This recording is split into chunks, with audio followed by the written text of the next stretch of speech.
He built the software foundation that powers the modern internet. But while his peers became billionaires, Richard Stallman chose a different path. This is the story of a computer genius who could have owned the world, but decided to set it free instead. From sleeping in his office to selling magnetic tapes by mail, his financial life is a bizarre mix of extreme frugality and unexpected windfalls. Today, we're looking at exactly how the father of the free software movement paid his bills, and what he's actually worth in 2026. If you Google Richard Stallman's net worth today, the numbers don't make sense. Most pioneers of his caliber, people like Bill Gates or Steve Jobs, amassed fortunes in the 11-figure range.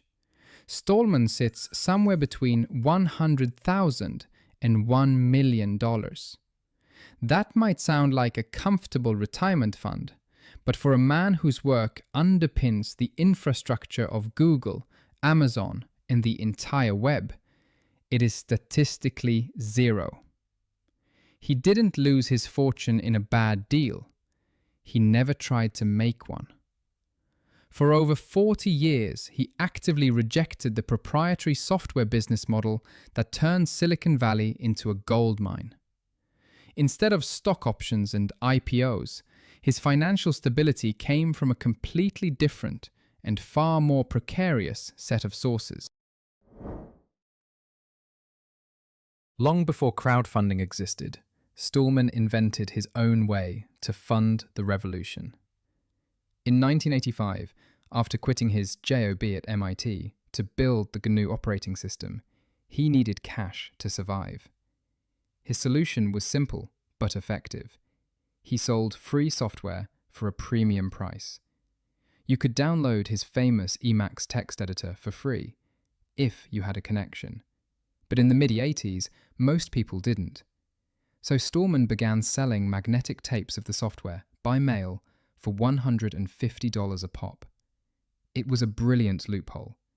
He wasn't selling the code's ownership, he was selling the physical distribution service. This free software paid distribution model brought in enough money to keep the lights on at the newly formed Free Software Foundation, and paid Stallman a modest salary during those lean early years. Living paycheck to paycheck on tape sales wasn't sustainable, but two massive financial injections changed everything. The first arrived in 1990, when the MacArthur Foundation awarded him their famous Genius Grant. That fellowship came with a tax-free stipend of $240,000, paid out over 5 years. For a man with Stallman's low expenses, this was a fortune. It allowed him to work on the GNU project full-time without worrying about rent or food. 11 years later, in 2001, another windfall hit.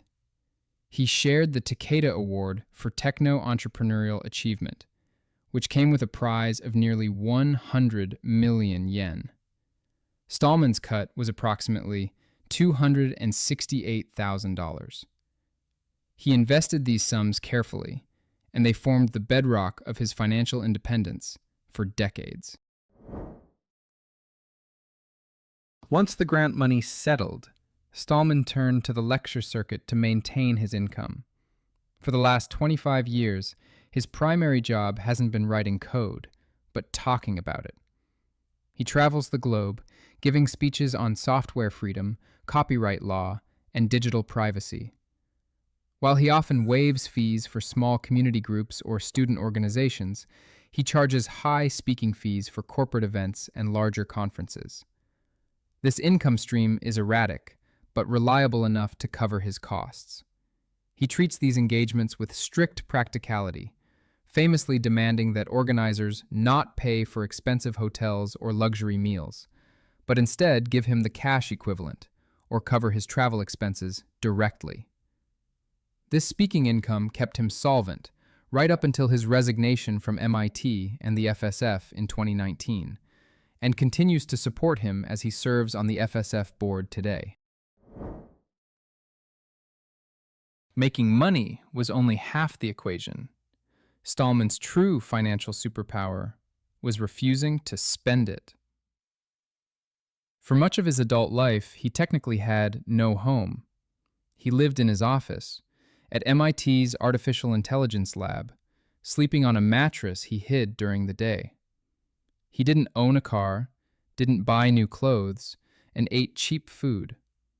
Even after he stopped living in the lab, his lifestyle remained incredibly modest.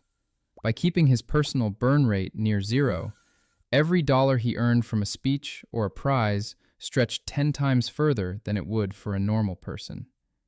He didn't need $1 million salary because he didn't have $1 million lifestyle.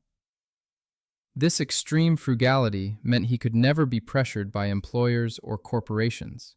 His poverty was his shield, protecting his ability to say exactly what he thought, without fear of being fired.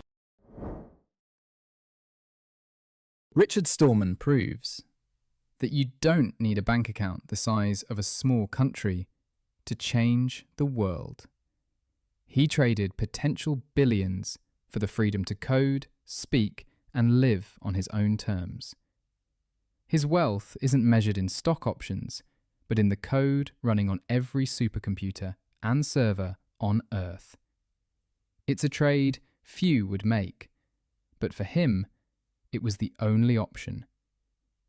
If you found this look into the finances of tech's most unusual figure fascinating, make sure to subscribe for more stories about the hidden history of technology.